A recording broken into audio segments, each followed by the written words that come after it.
حجاج ابن یوسف عبد الملک بن مروان کا رائٹ ہینڈ تھا اور کوفے کا گورنر تھا، اور پھر اس کو لالچ دی گئی کہ تم اگر عبداللہ ابن زبیر کو قتل کر دو تو تمہیں حجاز کا گورنر بنا دیں گے، کیونکہ عبداللہ ابن زبیر نے مروان کے دور کے اندر 9 سال کے لیے وہاں پہ خلافت قائم کر لی تھی۔ شہادت حسین کے بعد مسلمان حکومتیں 2 حصوں میں بٹ گئی تھیں، شام میں اور باقی سارے ایریا میں یزید یعنی حکمران تھا، اور یہاں پہ چونکہ شہادت حسین کے بعد آپ کو پتہ ہے واقعہ ہررا ہوا، اور اس کی وجہ سے ایک ریونج تھا شہادت حسین کے ریونج میں، چونکہ اہل مدینہ نے بیعت توڑی تھی اس لیے یزید نے حملہ کروایا تھا مدینہ شریف پہ، اسے واقعہ ہررا کہتے ہیں۔ اس کے بعد خانہ کعبہ شریف میں اس پورے ایریا میں عبداللہ ابن زبیر نے حکومت قائم کر لی، پھر ان کو بھی شہید کرنے کے لیے اس نے بھیجی فوج، لیکن وہ کامیاب نہیں ہوئی۔ پھر مروان بعد میں آیا، بیچ میں کچھ عرصے کے لیے یزید کا بیٹا تھا معاویہ، لیکن اس نے چھوڑ دیا، معاویہ ابن یزید۔ بعد میں مروان بھی کوشش کرتا رہا، کامیابی نہیں ہوئی۔ جب اس کا بیٹا عبد الملک بن مروان بنانا تو اس نے حجاج ابن یوسف ظالم شخص کو بھیجا، اور اس نے پھر دوبارہ سے یعنی چڑھائی کی، اور یہ پوری ڈیٹیل آپ کو صحیح مسلم میں ملے گی کتاب الحج چیپٹر میں، اور مشکات میں بھی آپ کو 30 جلد میں جو قریش کے مناقب والا بیان ہے نا، اس میں آپ کو مسلم شریف کی حدیث ملے گی۔ ایک حدیث یہ ملے گی کہ نبی علیہ السلام نے فرمایا بنو ثقیف میں ایک کذاب اور ایک ظالم شخص پیدا ہوگا، ایک کذاب اور ایک ظالم۔ کذاب کے بارے میں یعنی لوگوں کا دعویٰ ہے مختار سقفی ہے، ہمیں کوئی دلیل نہیں ملی، ترمذی سے ایک لے کے آتے ہیں، لیکن وہ امام ترمذی نے کہا ہے کہ کہا جاتا ہے، کہا تو بہت کچھ جاتا ہے، سند بیان نہیں کی ہے۔ بہرحال اسما بنت ابی بکر سیدہ عائشہ کی جو بڑی بہن تھی، انہوں نے کہا کہ یہ جو بنو ثقیف کا ظالم ہے وہ حجاج ابن یوسف ہے، یہ صحیح مسلم میں، اور پوری حدیث مسلم شریف میں مشکات میں 30 جلد میں آپ کو ملے گی پوری ڈیٹیل حدیث کہ عبداللہ ابن زبیر کو اس نے شہید کروا دیا، اور مکے کے دروازے پہ اس نے ان کی لاش ٹانگ دی عبرت کے لیے، نعوذ باللہ، صحابی رسول کی، عام صحابی نہیں، صحابی رسول کا بیٹا، عشرہ مبشرہ حضرت زبیر کا بیٹا، حضرت عائشہ کا بھانجا اور سیدہ اسما کا بیٹا۔ اور یہ وہ شخص ہے، بخاری شریف میں آتا ہے کہ جی کفار مکہ کہتے تھے کہ ہم نے بندھن کر دی ہے، مسلمانوں کی اولاد نہیں ہوگی۔ پہلا بچہ جو پیدا ہوا وہ عبداللہ ابن زبیر تھے۔ نبی علیہ السلام نے اپنے مبارک ہاتھوں سے ان کو گھٹی دی تھی کھجور کی، یہ گھٹی دینا بھی سنت ہے، صحیح بخاری میں آتا ہے، یہ عام بندہ نہیں ہے۔ ان کی لاش ٹانگ دی، عبداللہ ابن عمر وہاں سے گزرے اور کہا کہ اے ابو خبائب تم پر سلام ہو، یہ ان کی کنیت تھی، اور ان پر سلامتی بھیجی اور کہا کہ یہ جو آل امیہ کے لوگ ہیں تمہارے بارے میں جھوٹ بولتے ہیں، تم ایسے نہیں تھے، تم بہت عبادت گزار تھے، تم بہت نیکوکار تھے، اور میں تمہیں منع کرتا تھا، یعنی وہ عبداللہ ابن زبیر کو منع کرتے تھے کہ آپ حکومتی معاملات میں نہ پڑیں، ذرا ان کی پیسو نیچر تھی، ان کی ایکٹیو نیچر تھی۔ تو بہرحال یہ وہ پڑھ کے چلے گئے وہاں سے، تو بعد میں حجاج بن یوسف کو کسی نے بتایا کہ عبداللہ بن عمر نے تو بڑے تعریفی کلمات، یہ لادہ بات ہے، حجاج بن یوسف نے بعد میں عبداللہ بن عمر کو بھی قتل کروا دیا۔ آل امیہ نے کسی کو نہیں چھوڑا، جو ان کے حاکم بھی تھے ان کو بھی شہید کروایا، یہ بھی صحیح بخاری میں آتا ہے حج والے چیپٹر میں کہ حجاج بن یوسف تیمارداری کے لیے آیا عبداللہ بن عمر کی، کہا کہ مجھے پتہ چل دینا آپ کو کس نے مروایا ہے، یعنی وہ زہر آلود نیزہ مار دیا گیا تھا حج کے دوران، کیونکہ امیر حج یہ ہوتے تھے، تو گورنر وہ تھا، وہ کہتا تھا منو امیر حج کیوں نہیں بنا دے، ٹھیک ہے، تو عبداللہ بن عمر کیوں امیر حج ہوتے ہیں؟ تو عبداللہ بن عمر نے فرمایا میرا قاتل وہ ہے جس نے احرام کی حالت میں آلات جنگ لانے کی اجازت دی ہے، یعنی تو اب ڈائریکٹ تو نہیں کہہ سکتے تھے نا، ظالم آدمی تھا، تقیۃً انہوں نے ایک بات کی، میسج کنوے کر دیا۔ تو وہ مسلم شریف کی اس حدیث میں آتا ہے کہ جب وہ عبداللہ بن عمر چلے گئے تو حجاج بن یوسف کو کسی نے بتایا، تو اس نے پھر کہا کہ ٹھیک ہے عبداللہ بن زبیر کی لاش اتار کے یہودیوں کے قبرستان میں پھینک دو۔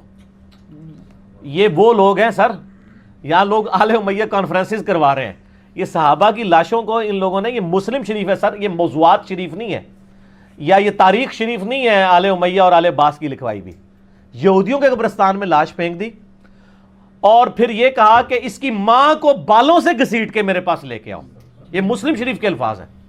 اور ماں کون؟ حضرت عائشہ کی بڑی بہن اسما بنت ابی بکر۔ تو اسما بنت ابی بکر کو جب یہ پیغام پہنچا نا، تو انہوں نے کہا کہ ٹھیک ہے، میں تو ان کا جی آپ کو بلا رہے ہیں وہ، اور اگر آپ نہ آئے تو بالوں سے گھسیٹ کے۔ وَلِعَوْذُ بِاللَّهِ تعالیٰ. تو اسما نے کہا ٹھیک ہے پھر مجھے بالوں سے گھسیٹ کے لے کے جاؤ، میں نے تو نہیں جانا. اب وہ جو آئے تھے ان کو بھی شرم آئی کہ یار حضرت ابو بکر کی بیٹی ہے، یہ عائشہ کی بڑی بہن ہے، اور عبداللہ ابن زبیر صحابی کی ماں، اور بالکل شروع میں اسلام قبول کرنے والوں میں. تو پھر حجاج ابن یوسف غصے سے خود آیا. یہ پوری ڈیٹیل مسلم شریف میں، مشکات میں بھی آپ کو مل جائے گی.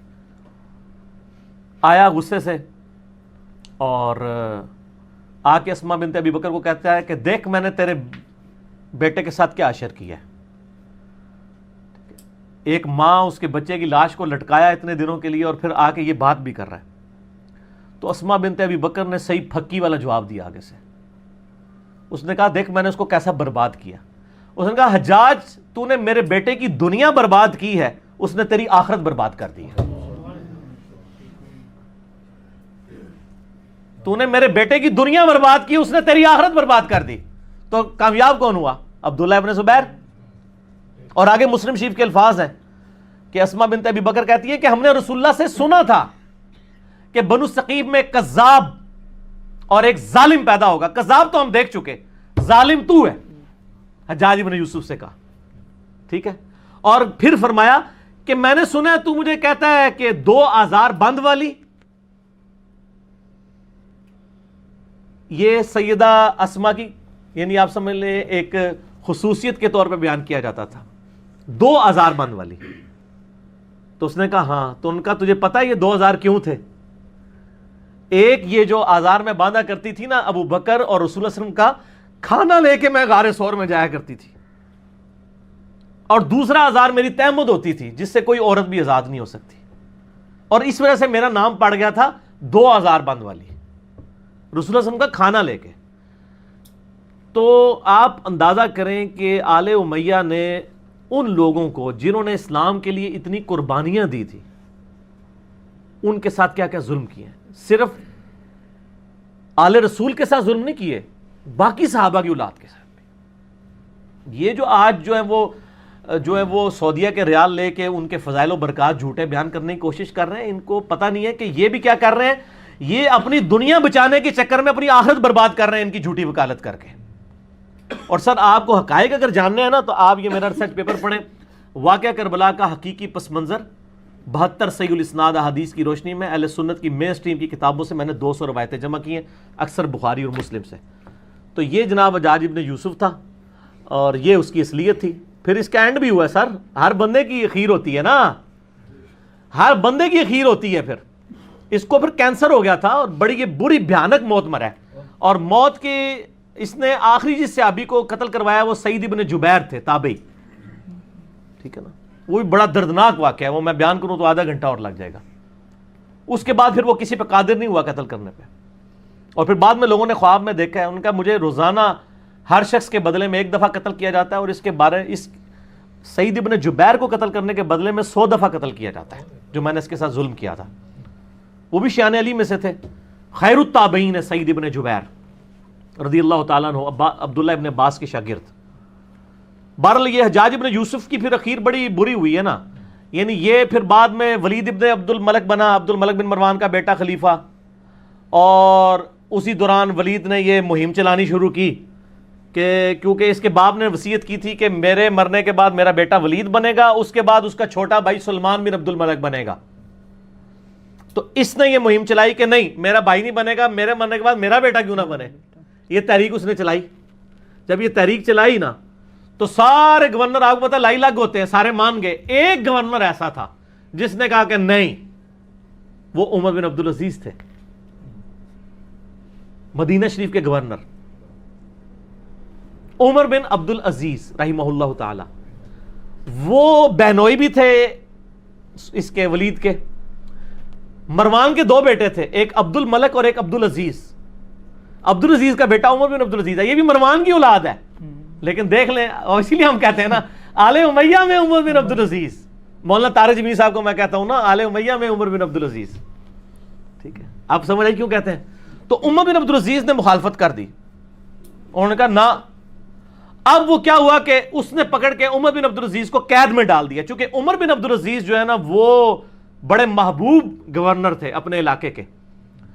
تو بڑی شورش برپا ہو گئی. اسی دوران ولید بن عبد الملک اچانک مر گیا, تو آٹومیٹیکلی سلمان بن عبد الملک خلیفہ بن گیا, اس کا چھوٹا بھائی.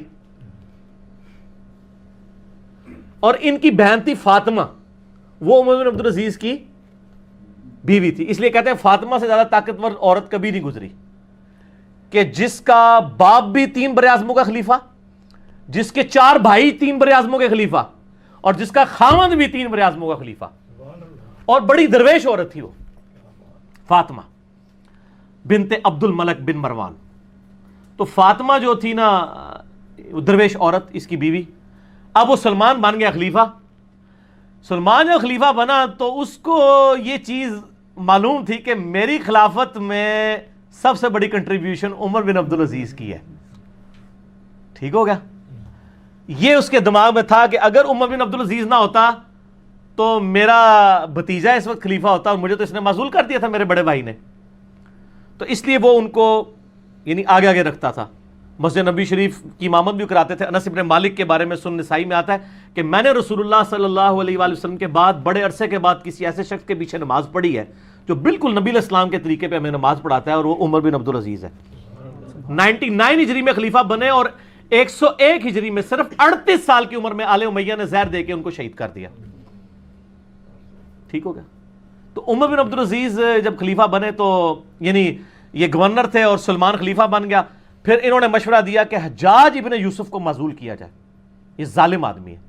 اس نے کہا حجاج نام کے جتنے بندے ہمارے گورنمنٹ میں ہیں سارے معزول, جیلوں میں ڈلواؤ ان کو. ٹھیک ہو گیا. اب جب یہ جیلوں میں گئے نا تو محمد بن قاسم کا بھی رگڑا لگ گیا, جس نے یہاں پہ, وہ حجاج ابن یوسف کا کیا تھا, رشتہ دار تھا نا, بانجا تھا نا, بانجا یا بھتیجا. تو اس کو پھر مفتے میں رگڑا لگ گیا, اس کو پھر بلا کے جیل میں ڈالا گیا. وہ کہتے ہیں نا جی وہ نباز جیل ہی پاتا سی, اس لیے کہ پیچھے خلیفہ چینج ہو گیا تھا. تو حجاج ابن یوسف کے جتنے بھیجے ہوئے تھے نا, اس کو چونکہ وہ گورنری سے گیا تو اس کے بھی سارے فرستادے فارغ ہو گئے. اور پھر یہ خیر بڑی بری موت مرا, یعنی اس کو پھوڑے نکل آئے اور پیپ نکلتی تھی. پھر مرتے مرتے یہ کہتا تھا کہ جی اللہ تعالیٰ تو ماں سے زیادہ محبت کر, جو ساڑھے لوگ بھی کہتے ہیں. حسن بصری کو کسی نے بتایا کہ وہ تو کہتا ہے کہ جی اللہ تعالیٰ کی رحمت تو میرے گناہوں کو تو اس کے سامنے کچھ بھی نہیں ہے. تو حسن بصری نے فرمایا حجاج چاہتا ہے کہ دنیا بھی اپنی مرضی کی گزاری ہے اور آخرت بھی اپنی مرضی کی گزارے. اس طرح تو نہیں ہوتا کہ دونوں جہانی مٹھے باؤ, دونوں جہاں تو نہیں مٹھے میں آ سکتے نا, یا دنیا یا آخرت. ٹھیک ہو گیا. تو خیر یہ مارا گیا. پھر سلمان جو ہے نا, اس کی جب موت کا وقت قریب آیا اس کو بھی ایک بیماری لگ گئی. تو اس نے ارادہ کیا کہ اپنے چھوٹے 2 بھائیوں کو خلافت کے لیے نامزد کرے. تو اس کا ایک اسسٹنٹ تھا, رجا اس کا نام تھا, بڑا نیک تھا وہ. اس نے کہا کہ اگر تو میری ماننا تو عمر بن عبد العزیز کو خلیفہ بناتے ہیں. اس نے کہا کہ یہ تو میرے بھائی اس کو مار دیں گے, مانیں گے نہیں. اس نے کہا نہیں, ان کا علاج ہے میرے پاس, دیکھ تو اگر خلیفہ بنا تو اس کی وجہ سے بنا ہے. عمر بن عبد العزیز حادثاتی طور پہ جو ہے نا وہ خلیفہ بن گئے تھے, ورنہ ان کو کس نے بنانا تھا اتنے نیک آدمی کو. ان کا یار اس طرح کر کہ تو نا ایک بند وصیت لکھ کے اس کو سیل کر دے, اور کہہ کہ اس سیل کے اوپر بیعت لو کہ نیکسٹ خلیفہ کون ہے, اور جو بیعت نہیں کرے گا اس کو قتل کر دیا جائے گا. اور تو لکھ دے کہ عمر بن عبد العزیز تیرے بعد خلیفہ ہے, اور اس کے بعد تو لکھ دے کہ عمر بن عبد العزیز کے بعد میرا جو بھائی چھوٹا ہے یزید اور ہشام وہ خلیفہ ہے. تو ان کو بھی امید لگ جائے گی چلو 80-60 باری بھی آ جائے گی. یہ لکھ کے نا جناب سیل کر دی گئی. اب سیل لے کے جب باہر آئی میدان جنگ میں, خیمے سے باہر نکلے اور کہا جی امیر المومنین نے اپنا سکسیسر مقرر کر دیا ہے, اس کے اندر اس کا نام ہے, تو بیعت کرو بند پہ. وہ بھائی آگے لالچی, انہوں نے کہا نہ کھول کے پڑھ ساڑا نام لکھے کہ نہیں. انہوں نے کہا میں کہنا تھوڑا نام لکھے نہ تو لکھے سی, لیکن یہ نہیں پتا کہ کہڑے نمبر سے لکھے ہے. ٹھیک ہو گیا. اور دوسری طرف عمر بن عبد العزیز آگے کہتے ہیں رجا مجھے بتا دے کہیں میرا نام تو نہیں لکھ دیا, ورنہ میں جنگلوں میں چلا جاؤں, میں خلافت کا بار نہیں اٹھا سکتا. ٹھیک ہو گیا. یہ آپ اپروچ کا فرق دیکھ لیں. تو رجا کہتا ہے میں نے زندگی میں ایک ہی جھوٹ بولا ہے, نہ اس سے پہلے نہ اس کے بعد, وہ یہ تھا کہ میں نے کہا عمر تیرا نام نہیں ہے بیچ میں. کیونکہ مجھے خطرہ تھا کہ یہ چھوڑ دیں گے اور مسلمان ایسے حکمران سے محروم نہ ہو جائیں. کہتے ہیں جب وصیت کھولی گئی، جب پڑھ کے سنائی گئی عمر بن عبدالعزیز، تو عمر بن عبدالعزیز جو ہے وہ بے ہوش ہو کے گر پڑے. 2 بندوں کے سہارے، ایک 35 سال کا نوجوان 2 بندوں کے سہارے لا کے ممبر تک لایا گیا پہلا خطاب کرنے کے لیے، اور آل امیہ کے چہرے لٹک گئے. لیکن جب پڑھا کہ ان کے مرنے کے بعد وہ بھی بنیں گے تو ان کو امید لگ گئی. ان کا چلو ٹھیک ہے، ساڈا یار بنوئی ہے نا 100 کرو، کیڑا باہر دا بندہ ہے، ٹھیک ہو گیا. دادا تو ساڈا مروان ایک ہی ہے نا، ٹھیک ہو گیا، پردادا. تو یہ پورا معاملہ ہوا. عمر بن عبدالعزیز رحمہ اللہ تعالی ورضی اللہ تعالی عنہ وعلیہ السلام یوں خلیفہ بنے. پھر سر 2 سال صرف ان کو رہنے دیا ہے، 2.25 سال. جتنی حضرت ابوبکر کی خلافت کا ٹینیور ہے نا اتنا ہی ان کا. اور دیکھ لیں اسلام میں 5 خلفاء ابو بکر، عمر، عثمان و علی اور حسن ابن علی کے بعد 6ٹھا خلیفہ ان کو مانا جاتا ہے. بیچ میں کسی کو خلیفہ نہیں مانا جاتا. الا من حاج النبوہ. 2 سال کے اندر، 2.25 سال کے اندر انہوں نے پچھلے 40 سال میں آل امیہ نے جتنی لوگوں کی جدادیں ہتھیائی تھی نا، ان کی اولادوں کو بلا کے واپس کی. جو جاگیر فدق تھی وہ بنو ہاشم کے حوالے کر دی، اور ممبروں پہ جو پچھلے 60 سال سے سب و شتم ہو رہا تھا مولا علی پر، لعنت کروائی جاتی تھی، وہ بند کروا کے ان اللہ یأمر بالعدل والاحسان یہ والی آیت خطبے میں داخل کی. اور تبدیلی آ گئی جناب. یہ تبدیلی تھی جو آئی. اور راوی کہتے ہیں کہ جی عمر بن عبدالعزیز جب خلیفہ بنے نا، اس سے پہلے تک یہ حالت تھی کہ لوگوں کی چوراہے پہ یہ گفتگو ہوتی تھی، تیرے کتنے پلاٹ ہیں اور تیرے کتنے بنگلے ہیں اور تیری کتنی بیوی ہیں. اور جب عمر بن عبدالعزیز خلیفہ بنے تو چوراہوں پہ یہ گفتگو ہوا کرتی تھی کہ تو نے اس ہفتے کتنے نفلی روزے رکھے اور کتنا قرآن پڑھا. کیوں کہ جب عمر بن عبدالعزیز جمعے کی نماز پڑھانے کے لیے آتے تھے تو 10 15 پیوند ان کے کرتے کے اوپر لگے ہوئے ہوتے تھے. تو لوگ کہتے تھے کہ یار 3 براعظموں کا حکمران اگر اس حال میں رہ رہا ہے تو سر ہم کیا. میں یہی کہتا ہوں کہ آج اگر عمران خان صاحب پرائم منسٹر خود خطبہ دے رہے ہوں شاہ فیصل مسجد کے اندر سادہ سے شلوار قمیض کے اندر، تو شلوار قمیض خود بخود ہی فیشن بن جائے گا. ویسے وہ پہنتے شلوار قمیض ہی، مجھے بڑی خوشی ہوئی چائنا میں بھی اس نے شلوار قمیض پہنی ہوئی ہے، تو خود بخود کی فیشن بن جائے گا. اتنی تبدیلی آئے گی. اور لوگوں کی یہ گفتگو ہوا کرتی تھی، گفتگو تک چینج ہوگی. حکمران سے کتنا فرق پڑتا ہے. خیر پھر یہ زہر ایسے حکمران کدھر ہضم ہوتے ہیں، پھر ان کو زہر دے کے شہید کر دیا گیا. لیکن انہوں نے اتنی تبدیلی کر دی تھی، اسی لیے ان کو اسلام کا پہلا مجدد کہا جاتا ہے. یہ واحد مجدد ہے اسلام کی ہسٹری میں جس کو سنی اور شیعہ دونوں مجدد مانتے ہیں. اس کے بعد کسی مجدد پہ متفق نہیں ہے سوائے امام مہدی 12ویں مجدد کے، 12ویں خلیفہ کے. یہ ہیں وہ شخص عمر بن عبدالعزیز. چونکہ حجاج ابن یوسف کی بات تھی تو حجاج ابن یوسف کا انجام بھی بتانا تھا، اس کے ساتھ یہ ساری چیزیں جڑی ہوئی تھیں تو میں نے بتا دی اس لیے. اچھا اس سوال کا بھی دوسرا حصہ تھا کہ جو کہتے ہیں قرآن حکیم پہ اعراب زیر زبر پیش. ہاں جی، اعراب والا جو مسئلہ ہے نا حجاج ابن یوسف والا، یہ بھی آل امیہ کا دعویٰ ہے. آپ امام قرطبی کی تفسیر اٹھائیں، انہوں نے تو کہا ہے کہ مولا علی کے جو شاگرد تھے ابو الاسود الدولی، انہوں نے مولا علی نے ان کو چیف جسٹس لگایا ہوا تھا کوفے کا، اور مولا علی کے کہنے پر انہوں نے قرآن پاک پہ زبر زیر اور پیش لگوائے تھے. اور یہ کوئی بدعت نہیں ہے، قرآن بدل نہیں گیا. جیسے آپ اردو میں دن لکھا ہو تو ہمارا بچہ بھی اسے دون یا دان نہیں پڑھے گا. عربیوں کو لو تو یہ زبر زیر کی ضرورت نہیں ہے، اجمیوں کے لیے لگوائے گئے تھے. اس کو بدعت کہنا جو ہے وہ بے وقوفی ہے. تو یہ سیدنا علی نے لگائے تھے، چونکہ آل امیہ ان کو نیچا کرنا چاہتی تھی، اس لیے انہوں نے پکڑ کے ادھر لگا دیا. اور اگر لگوائے بھی ہوں تو بخاری مسلم کی حدیث ہے کہ اللہ تعالیٰ فاسق سے بھی دین کا کام لے سکتا ہے، اس سے کوئی فرق نہیں پڑتا. دین کا کام تو اللہ تعالیٰ کسی سے بھی لے سکتا ہے، اصل وہ اپنے اعمال کے مطابق اٹھایا جائے گا. ٹھیک ہو گیا. بخاری مسلم میں وہ حدیث ہے نا کہ ایک شخص بڑا اچھا قتال کر رہا تھا، آپ نے فرمایا دوست کی ہے. صحابہ کہتے ہیں ہمیں وسوسہ آیا کہ اتنا بہادر شخص دوست کی، اینڈ پہ زخموں کی تاب نہ لاتے ہوئے اس نے تلوار کھڑی کر کے اپنے آپ کو اس پہ گرا کے خودکشی کر لی. اور صحابی کہتے ہیں میں اس کے پیچھے تھا کہ یہ دوست کی کس طرح. تو وہیں سے اس نے نعرہ لگایا صدق رسول اللہ صلی اللہ علیہ وسلم، رسول اللہ نے سچ فرمایا تھا کہ یہ دوست کی ہے.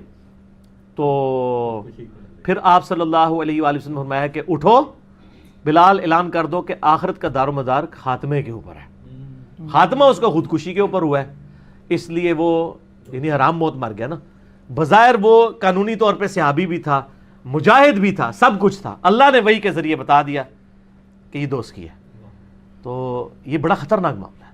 اللہم من احییتہ منا فاحیہ علی الاسلام آمین ومن توفیتہ منا فتوفہ علی الایمان آمین.